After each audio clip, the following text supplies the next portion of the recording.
Bom dia, presidente. Cumprimento Vossa Excelência, ministro Cristiano Zanin, cumprimento a nossa decana, a ministra Carmen Lúcia, ministro Luiz Fux, ministro Flávio Dino, cumprimento o Procurador-Geral da República, professor Paulo Gonet, cumprimento também, presidente, os advogados presentes que farão sustentações orais, doutor Paulo Renato Garcia Sintra Pinto, doutor Demóstenes Lázaro Xavier Torres, Dr. Elmar Roberto Novak, Dr. Matheus Maier Milanês, Dr. Celso Sanches Vilardi, Dr. César Roberto Bittencourt, Dr. Andrei Fernandes Farias e Dr. José Luiz Mendes de Oliveira Lima.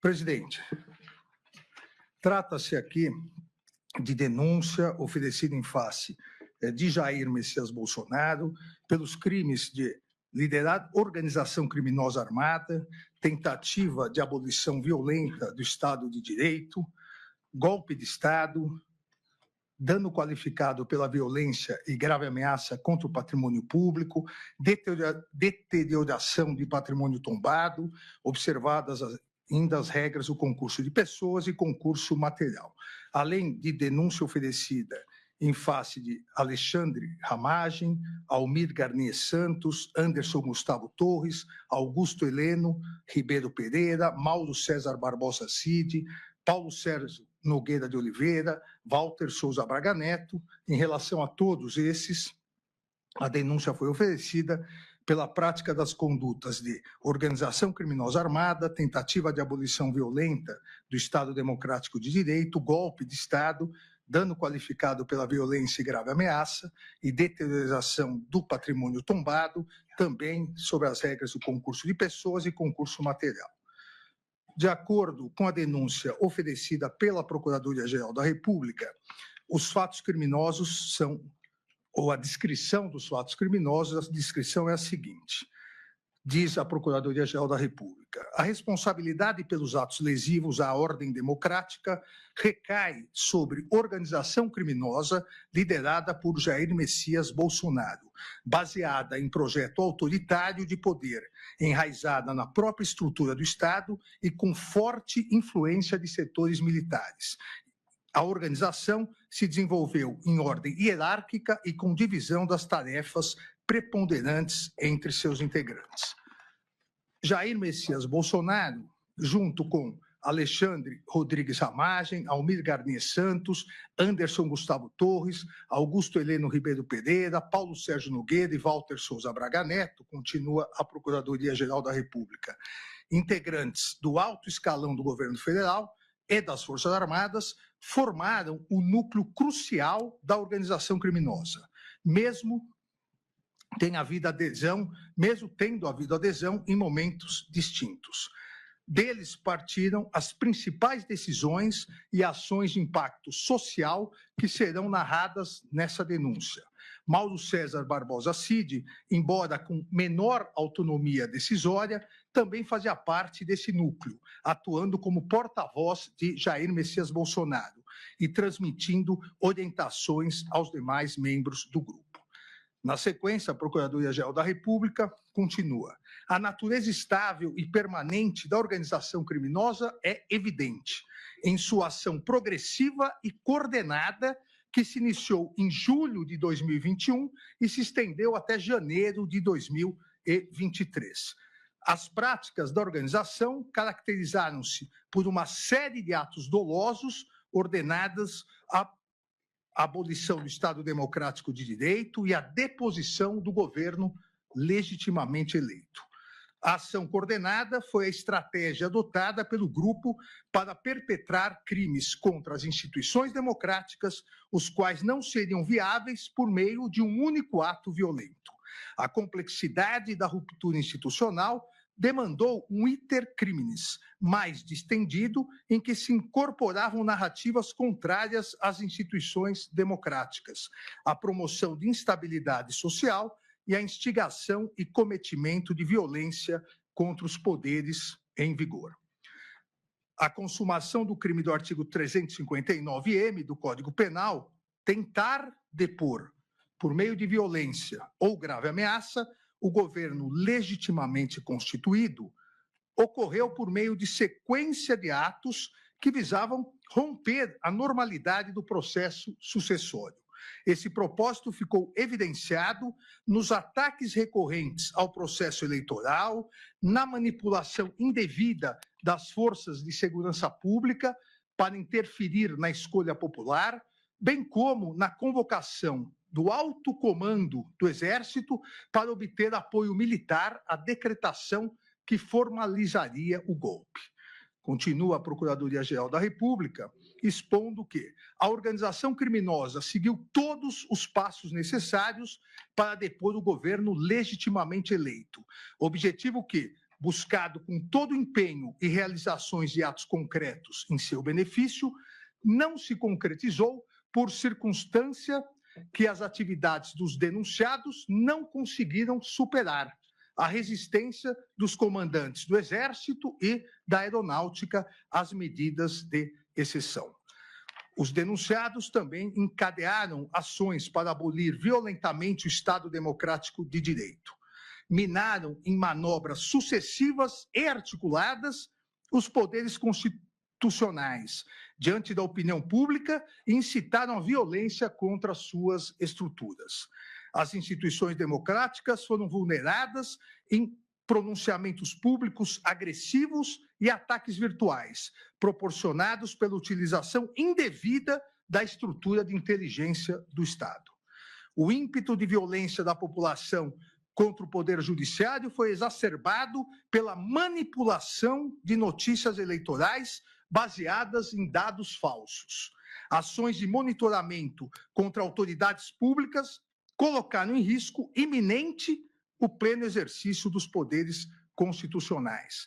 Os alvos escolhidos pela organização criminosa somente não foram violentamente neutralizados devido à falta de apoio do alto comando do Exército ao decreto golpista, que previa expressamente medidas de interferência nos poderes constitucionais. As ações progressivas e coordenadas da organização criminosa culminaram no 8 de janeiro de 2023. Ato final voltado à deposição do governo eleito e à abolição das estruturas democráticas. Os denunciados programaram essa ação social violenta com o objetivo de forçar a intervenção das Forças Armadas e justificar um estado de exceção. A ação planejada resultou na destruição, inutilização e deteriorização de patrimônio público, incluindo bens tombados.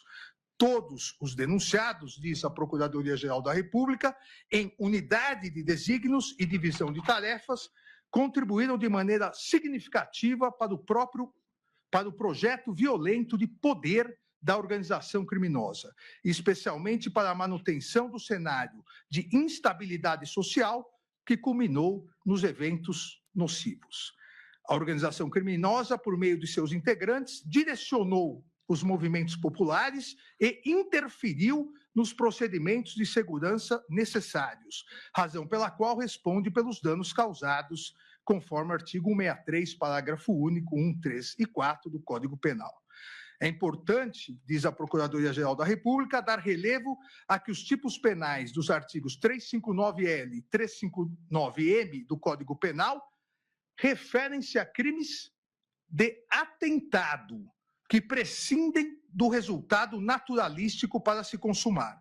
A concretização desses tipos é verificada pela realização de atos executórios que serão detalhados a seguir, voltados a um resultado doloso, mesmo que este não tenha sido alcançado por circunstâncias alheias à vontade do agente.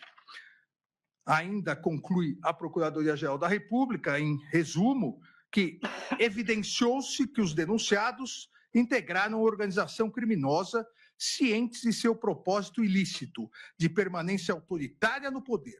Em unidade de desígnios, dividiram-se em tarefas e atuaram de forma relevante para obter a ruptura violenta à ordem democrática e a deposição do governo legitimamente eleito, dando causa ainda aos eventos criminosos de 8 de janeiro de 2023, na Praça dos Três Poderes. A partir disso, a Procuradoria-Geral da República denunciou pelos crimes já descritos anteriormente no relatório.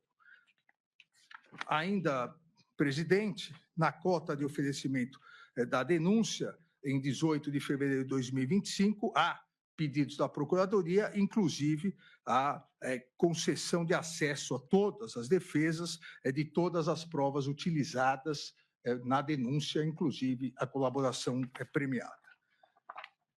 Em 19 de 2 de 2025, determinei a notificação dos denunciados com cópias da denúncia da íntegra da colaboração premiada, uma vez que, mesmo a lei autorizando o sigilo da colaboração premiada até o momento do recebimento da denúncia, entendi por bem abrir o sigilo da colaboração premiada antes desse momento, para que todas as defesas pudessem, como fizeram, impugnar eventuais questões em relação à colaboração premiada.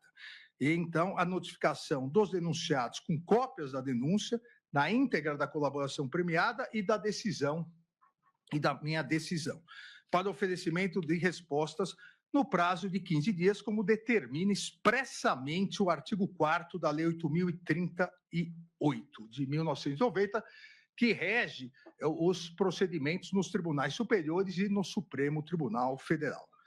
Assim como já me adiantei, determinei o levantamento do sigilo da petição 11.767, no qual foi homologado o acordo de colaboração premiada, firmado entre a Polícia Federal e Mauro César Barbosa Cid.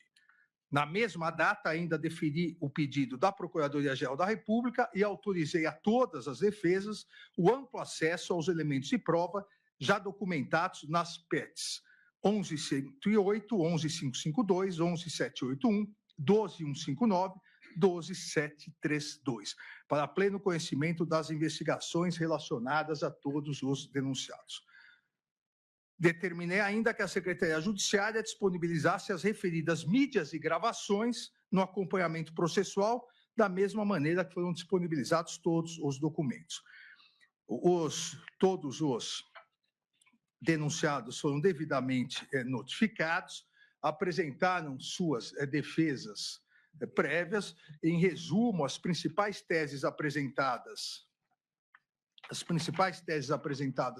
pela defesa foram impedimento, suspeição e ausência de imparcialidade deste ministro relator e dos ministros Cristiano Zanin e Flávio Dino. Essas teses foram apresentadas pelas defesas dos denunciados Anderson Gustavo Torres, Augusto Heleno Ribeiro Pereira e Paulo Sérgio Nogueira de Oliveira. Segunda tese, a incompetência do Supremo Tribunal Federal e, subsidiariamente, se não a incompetência do Supremo Tribunal Federal, a incompetência desta primeira turma, pleiteando o julgamento pelo plenário do Supremo Tribunal Federal. Essas teses defensivas foram apresentadas por Almir Garnier Santos, Anderson Gustavo Torres, Augusto Heleno Ribeiro Pereira, Jair Messias Bolsonaro, Paulo Sérgio Nogueira de Oliveira.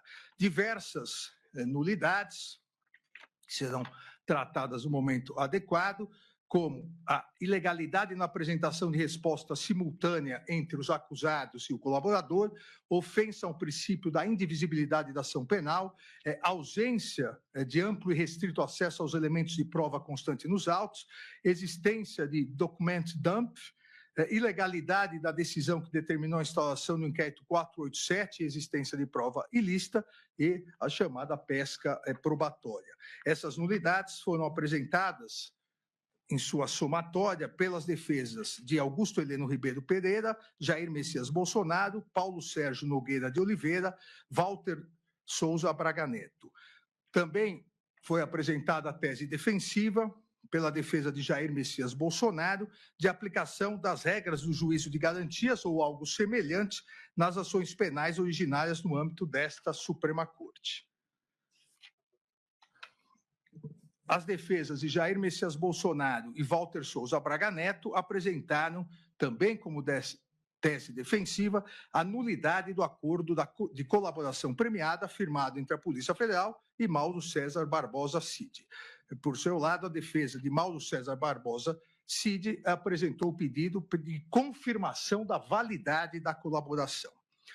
Também pediram, na sequência, a inépcia da denúncia, todas as defesas, de Alexandre Ramage Rodrigues, Almir Garnier Santos, Anderson Gustavo Torres, Augusto Heleno Ribeiro Pereira, Jair Messias Bolsonaro, Paulo Sérgio Nogueira de Oliveira e Walter Souza Braga Neto. Também todas as defesas alegaram ausência de justa causa para o oferecimento da denúncia. Na sequência, presidente, eu especifico mais o que cada defesa justificou, fundamentou em relação a todos esses pontos, mas como os advogados estão aí, todos farão sustentações orais, eles poderão detalhar com melhor clareza esses pontos apresentados nas defesas.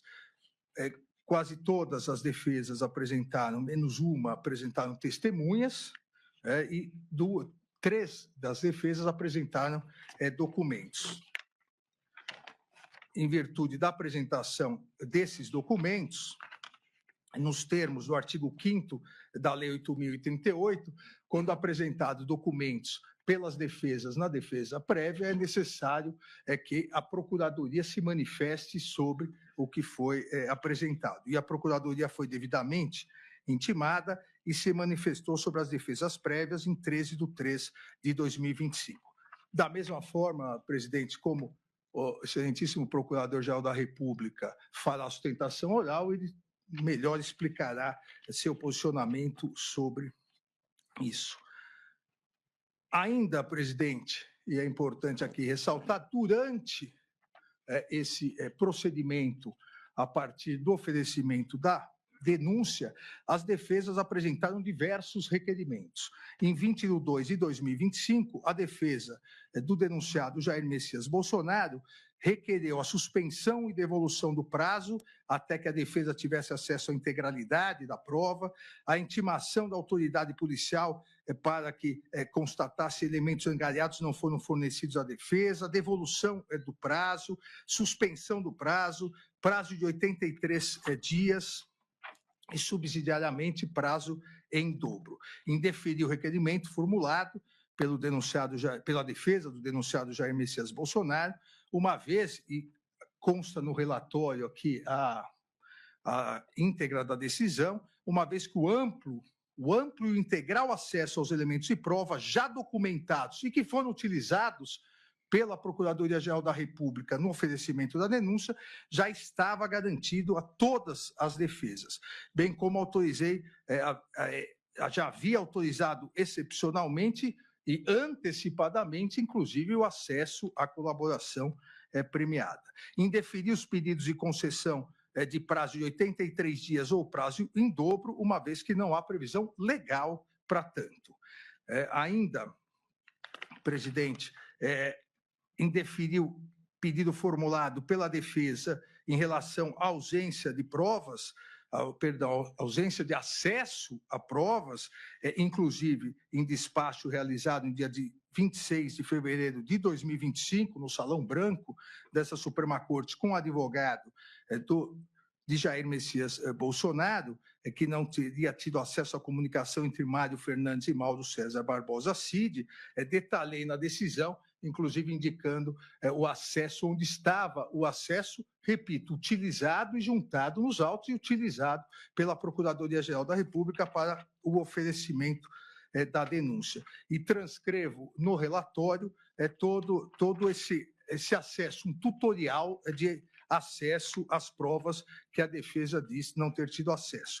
Da mesma forma, em 25/2/2025, a defesa de Walter Souza Braga Neto fez os mesmos requerimentos, tanto em relação a um suposto, a inexistência de um suposto não acesso, não acessibilidade às provas, quanto de uma devolução do prazo ou prazo em dobro. Da mesma forma, com os mesmos fundamentos em deferir, consta no relatório detalhadamente as questões de indeferimento, que deixarei de ler, presidente, uma vez que essa é uma das teses defensivas e, no momento adequado, na votação, eu detalharei mais especificamente.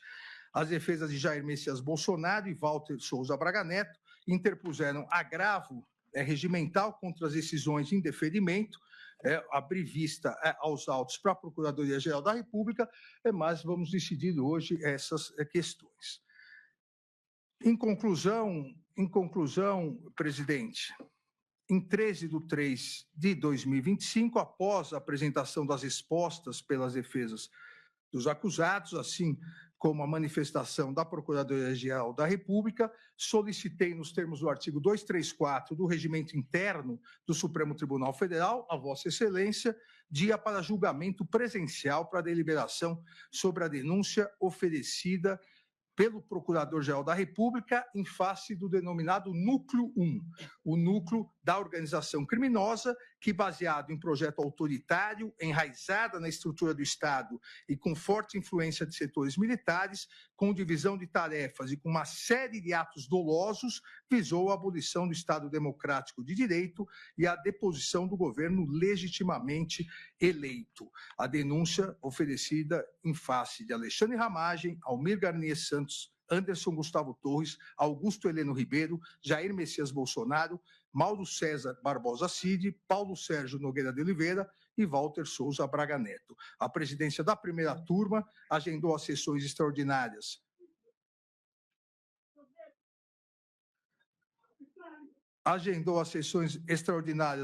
para os dias 25 e 26 de março de 2025, com início às 9h30 e término às 12h30, bem como manteve a convocação da sessão ordinária para dia 25 de março à tarde e sessão extraordinária para o dia 26. É o relatório, presidente.